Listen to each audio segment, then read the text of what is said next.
What is the greatest problem in our world today?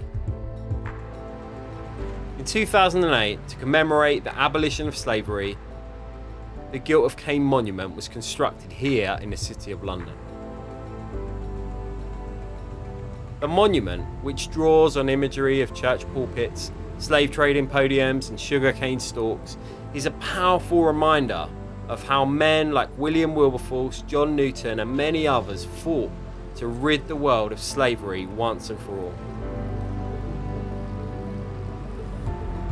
200 years ago, slavery was one of the world's greatest problems. The Bible book of Exodus is a book that also begins with the problem of slavery. The book of Exodus was written around 1400 years before Jesus was born, and most people think that the book was written by a man named Moses. It describes the historical events of God's people were facing a terrible problem in Egypt. They had become slaves to Pharaoh and slaves to the people of Egypt.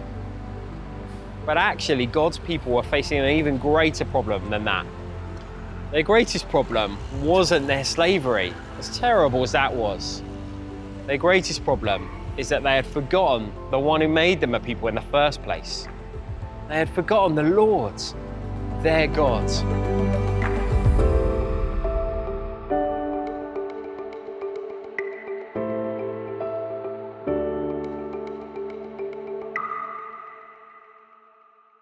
The book of Exodus begins with a very quick history lesson. 400 years before Exodus, an Israelite named Joseph was prime minister in Egypt. Joseph's father, Jacob, and his whole household, 70 people in total, all moved to Egypt to escape a devastating famine. Just as God had promised, the Israelites had grown from mere 70 people into a great nation. But the memory of Joseph and how God had saved Egypt had faded completely from living memory. Exodus 1 verses 6 to 8 sums it up like this. Now Joseph and all his brothers and all that generation died, but the Israelites were exceedingly fruitful. They multiplied greatly, increased in numbers, and became so numerous that the land was filled with them. Then a new king, to whom Joseph meant nothing, came to power in Egypt. In these opening chapters of Exodus, God's people are facing two problems. The first problem was that God's people had become slaves in Egypt. 400 years after Joseph, the king of Egypt began to see God's people, sometimes called Hebrews, as a threat. He began to enslave them, oppress them, and even resorted to genocide, ordering their death of every Hebrew boy that was born. By the time we get to the end of chapter 2, the situation has become totally unbearable under yet another new king, another harsh Pharaoh. Exodus chapter 2, verse 23 describes the situation like this. The Israelites groaned in their slavery and cried out, and their cry for help because of their slavery went up to God. God's people have become slaves in Egypt. Would you consider yourself a slave? For many of us watching this video, we can enjoy great freedom thanks to men like William Wilberforce and others. But millions of other people around the world are still not free from slavery. There are obvious forms of modern slavery, such as human trafficking, child labour and forced marriage. But there are other forms of slavery too. Being in debt, suffering ill health, and being trapped by our circumstances. These things are awful things, and it's right that we work to overcome them and get rid of slavery in all its many forms. However, the situation is far worse than you think. You see, while you might think that you are free from slavery, you're not. Every single one of us is a slave. We are all slaves to sin.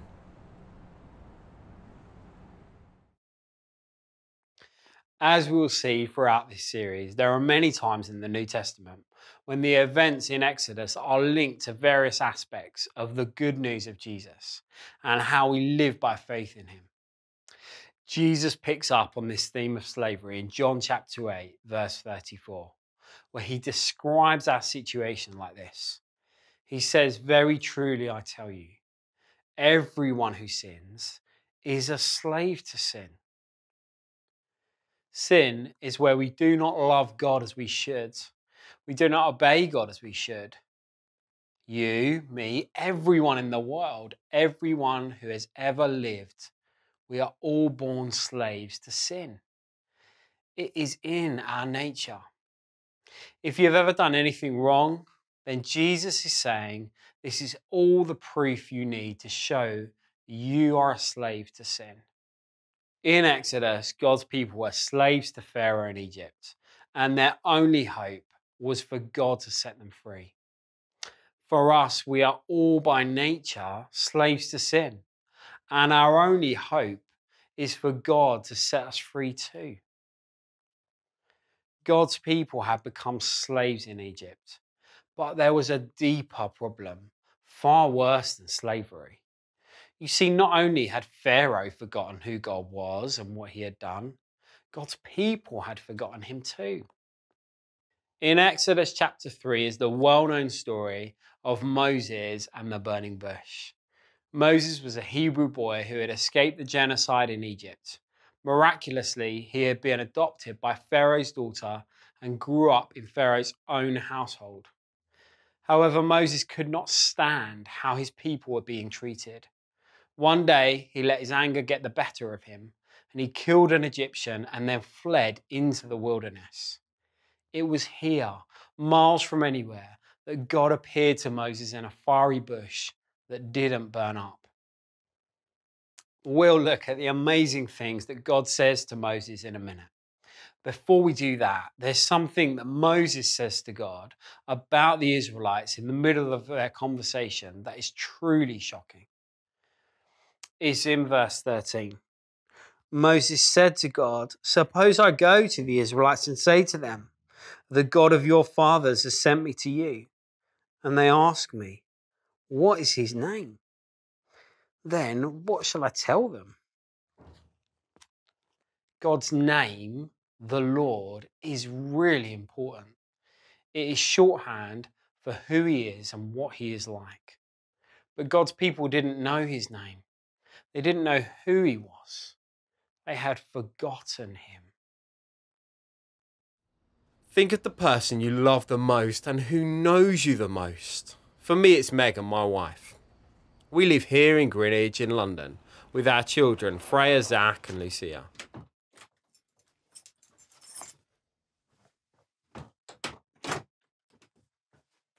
Imagine I go away with work for a long time.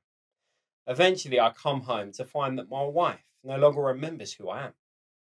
All the photos of me have been changed. All my stuff has gone. And my wife, she doesn't even wear a wedding ring anymore. She's completely forgotten me. How would you feel if something like that happened to you? If you were anything like me, you would feel deeply hurt and upset. Hurt that you meant so little to them and were so easily forgotten. And upset as every trace of memory had been taken away. That's the sort of thing that happened between God and his people here in Exodus. Long before God had revealed himself to Abraham, Isaac, and Jacob, God had led them to Egypt to save them from starvation, and God had grown them into a great nation. Yet now, they had totally forgotten him. In fact, if you look at Exodus 2, verse 23 closely, you'll see that when the Israelites cry out in their distress, they didn't actually cry out to God to save them. They just cried out, hoping that someone, anyone would hear them. Why? Because they had totally forgotten God. Losing your freedom and being trapped in slavery is terrible. But far worse than losing your freedom is losing your relationship with God. That's what happened to the Israelites. And it's also what has happened to all of mankind. Just think of the world we live in: broken relationships, conflicts, crime, sickness, poverty, so many people in need and in distress. Yet, it's a rare thing when people actually turn to the God who made us for help. We have forgotten God, our Creator, and our only hope against our slavery to sin. Thankfully, God is radically different to us. Even though God's people had forgotten him, he had not forgotten them. And he had not forgotten his promises to them either. Back in Exodus chapter 2, we saw how the Israelites cried out in their distress. Well, take a look at what God did when he heard their cries. Verses 24 and 25 tell us that. God heard their groaning and he remembered his covenant with Abraham, with Isaac, and with Jacob. So God looked on the Israelites and was concerned about them. God's people had become slaves, and worse than that, God's people had forgotten him. Yet God was going to rescue them and restore them as his people. First, God was going to rescue his people from slavery. When God is talking to Moses at the burning bush, he says this in Exodus chapter 3, verses 7 to 8. I have indeed seen the misery of my people in Egypt. I have heard them crying out because of their slave drivers, and I am concerned about their suffering. So I have come down to rescue them from the hand of the Egyptians and to bring them up out of the land into a good and spacious land, a land flowing with milk and honey. God was going to rescue them from their slavery to Pharaoh in Egypt. And he was going to bring them into a new land filled with good things to enjoy and overflowing with signs of his blessing. In the same way that God promised to rescue his people from slavery in Egypt, so too God has promised to rescue us from our slavery to sin. Remember what Jesus said about our slavery to sin in John chapter 8. In John 8, verse 34, he said, everyone who sins is a slave to sin. But in verse 36, Jesus goes on to say, if the Son sets you free, you will be free indeed. Through his death in our place on the cross, Jesus promises to rescue us from our slavery to sin. He promises to set us free. All we have to do is believe his promise and put our trust in him. God was going to rescue his people from slavery. But what about the bigger problem that God's people had forgotten him? Well, God was going to take care of that too. God was going to restore his people's relationship with him. Let's remind ourselves of the problem. In Exodus chapter 3, verse 13, Moses said to God, suppose I go to the Israelites and say to them, the God of your fathers has sent me, and they ask me, what is his name? Then what shall I tell them? God's people no longer knew who God was. Even Moses didn't even know who God was. Yet God's reply is truly amazing. Look at chapter 3, verse 14. God said to Moses, I am who I am. This is what you are to say to the Israelites. I am has sent me to you. Moses is told that God's nature, his identity is I am. That is, he's the ever existing one who has always existed outside of time and space. Don't worry if this is hard to get your head around. God is God after all. And that is essentially what God is saying here. But then in verse 15, we see this. God also said to Moses, say to the Israelites, the Lord, the God of your fathers, the God of Abraham, the God of Isaac, and the God of Jacob, has sent me to you. This is my name forever, the name you shall call me from generation to generation. God the ever-existing one outside of time and space, has a name. In Hebrew, it was 4 letters, pronounced Jehovah, or sometimes as Yahweh. In our English Bibles, it is written as Lord in capital letters. Yahweh, the Lord, is God's character, his identity, his nature expressed as a name. This means that the people of God could properly get to know him again. And unlike Abraham, Isaac, and Jacob, who only knew God by his title, God Almighty, God's people would now be able to truly know him by his name, the Lord. They would now be able to enjoy a deeply personal relationship with him and to worship him as the Lord, their God. People instinctively long to connect with someone or something higher than us, especially when we are in need, in trouble, or dealing with matters of life and death. The problem is, there is only one God, and, as we have already seen, mankind has forgotten about him.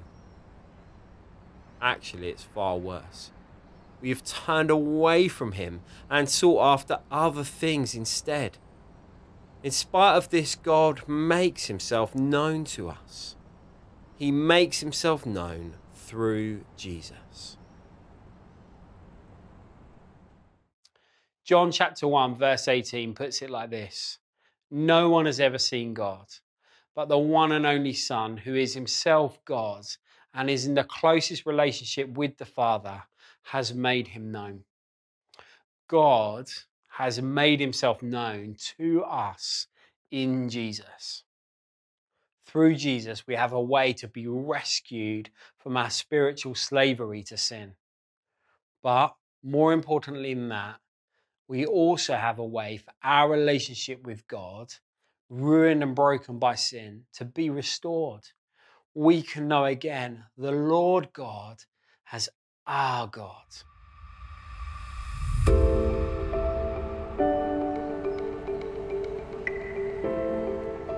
Exodus begins with the problem of Israel's slavery to Pharaoh in Egypt. Yet their greatest problem wasn't slavery. It was that they had forgotten God and no longer knew him at all. In the same way, humanity's greatest problem isn't human trafficking or modern forms of slavery, as awful as these things are. The world's greatest problem isn't even war, conflict, greed, injustice, or terrorism. Our greatest problem is that we have turned away from God and have lost our relationship with him. We have turned away from him, the giver of life and all good things, and have become slaves to sin instead. As we go through the book of Exodus, we'll see how God rescued his people out of slavery in the first half of the book, and how God restored his relationship with his people in the second half. This is the good news of Exodus, that the Lord is a God who rescues and restores his people. And it is good news that points us to the ultimate good news of the Bible. Their story is part of our story. We'll see that just like the Israelites couldn't rescue themselves from slavery to Pharaoh, so we can't rescue ourselves from slavery to sin and death. Just like the Israelites couldn't restore their relationship to the God they've forgotten, so we can't restore our relationship with the God we've turned away from. We can't rescue ourselves from sin and restore our relationship with God. But the Lord, the God of the Bible, can. In fact, he already has through Jesus.